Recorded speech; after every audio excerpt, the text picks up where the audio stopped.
दिन और रात का दौरानिया कब होगा बराबर? हर साल सितंबर के आखिर में एक अहम फलकियाती वाक़या पेश आता है जिसे इक्वोट एतदाल खरीफी इक्वोट रा इक्वोट सितंबर इक्वनाक्स इक्वोट कहा जाता है। ये वो वक्त होता है जब दुनिया भर में दिन और रात का दौरानिया तकरीबन बराबर हो जाता है। एतदाल खरीफी का फलकियाती पस मंज़र। एतदाल खरीफी के दौरान सूरज ख़त इस्तिवा के बिल्कुल ऊपर होता है, जिसकी वजह से ज़मीन पर तकरीबन हर जगह दिन और रात की लंबाई बराबर होती है।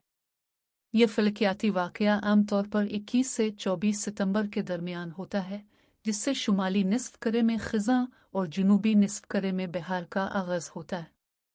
ज़मीन की गर्दिश और सूरज का रास्ता।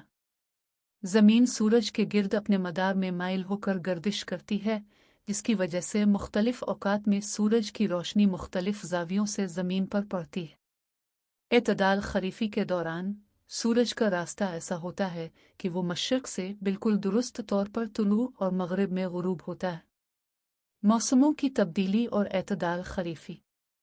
एतदाल खरीफी के बाद शुमाली निस्फ करे में दिन का दौरानिया घुटने और रात का दौरानिया बढ़ने लगता है, जो सर्दियों की आमद की अलामत है।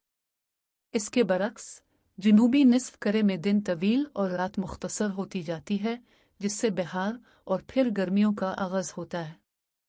इक्विनॉक्स और ज़मीन पर असरात। एतदाल खरीफी का असर सिर्फ दिन और रात की लंबाई पर ही नहीं होता, बल्कि इस वक्त ज़मीन के मुख्तलिफ हिस्सों में सूरज की रोशनी की तकसीम भी यकसां होती है। ये वक्त ज़माना कदीम से लोगों के लिए मौसमों की तब्दीली की निशानदेही के तौर पर अहम रहा है। इस साल का एतदाल खरीफी। इस साल 22 सितंबर को एतदाल खरीफी का आगाज़ होगा।